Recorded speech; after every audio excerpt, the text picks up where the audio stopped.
Спасаясь от преследований в оккупированном Китаем Восточном Туркестане, трое братьев-уйгуров, которые с 2013 года находятся в заключении в Индии за нарушение границы, попросили перевести их в другую тюрьму.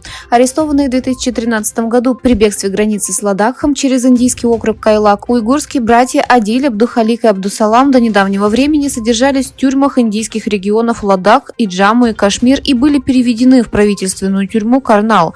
С тех пор братья, которые уже 10 лет находятся в заключении в Ладакхе и Джамму и Кашмире, отрезаны от внешнего мира. Выяснилось, что индийские власти недавно разрешили троице лично встретиться со своими адвокатами спустя 5 месяцев после того, как они были переведены в штат Харьяна. Индийский мусульманский адвокат Мухаммад Шафи Лассо, который бесплатно взял на себя защиту 3 уйгурских братьев, дал интервью радио «Свободная Азия». По словам Лассу, 22 октября он отправился в Харьяну, чтобы лично встретиться с братьями-уйгурами.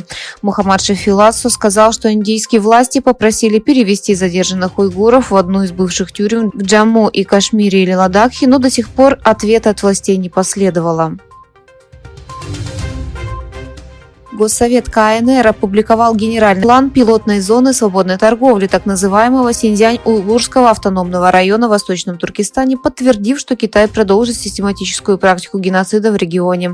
Китайский режим утверждает, что создание пилотной зоны свободной торговли Синьцзянь-Уйгурский автономный район в Восточном Туркестане является одним из важных шагов, способствующих процессам реформ и открытости в стране в новый период. Создав пилотную зону свободной торговли Синьцзянь-Уйгурского автономного района, оккупационный китайский режим стремится сделать регион примером квалифицированного развития в центральных и западных районах, а также планирует превратить Восточный Туркестан в Евразийский золотой коридор и мост, соединяющий Китай с Западом.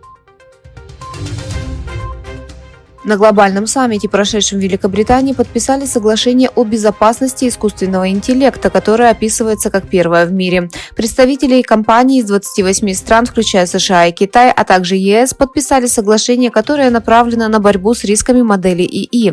Китайская администрация, присутствующая на саммите, вызвала протест со стороны жителей Восточного Туркестана, проживающих в стране. Группа под названием «Остановим геноцид уйгуров», сформированная восточно-туркестанскими и британскими активистами в Соединенном Королевстве, обратила внимание на то, что Китай использует технологии искусственного интеллекта в своей политике геноцида и ассимиляции в Восточном Туркестане.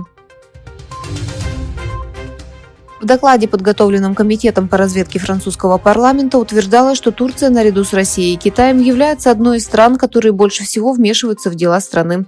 В докладе говорилось о действующих в Соединенных Штатах законах против иностранного шпионажа и содержалась просьба к Франции внести изменения в законодательство. В ежегодном докладе, в котором содержится призыв сделать акцент на деятельности по слежке на основе алгоритмов, содержится также призыв к принятию эффективных мер, включая замораживание активов целевых иностранных угроз в случае необходимости. Лидеры стран-членов и наблюдатели организации тюркских государств собрались сегодня в столице Казахстана, Астане, под лозунгом «Тюркская эра». В саммите, который пройдет под девизом «Турецкая эра», примут участие президент Турции Реджеп Таyyip Эрдоган, президент Азербайджана Ильхам Алиев, президент Кыргызстана Садыр Жапаров, премьер-министр Венгрии Виктор Орбан и президент Узбекистана Шавкат Мирзиёев. Мнение британской общественности будет учтено для продления соглашения о свободной торговле между Великобританией и Турцией. В заявлении, сделанном Министерством бизнеса и торговли Великобритании, прозвучал призыв к обсуждению нового соглашения о свободной торговле. Процесс консультаций по новому соглашению о свободной торговле, который начался вчера, продлится до 5 января 2024 года.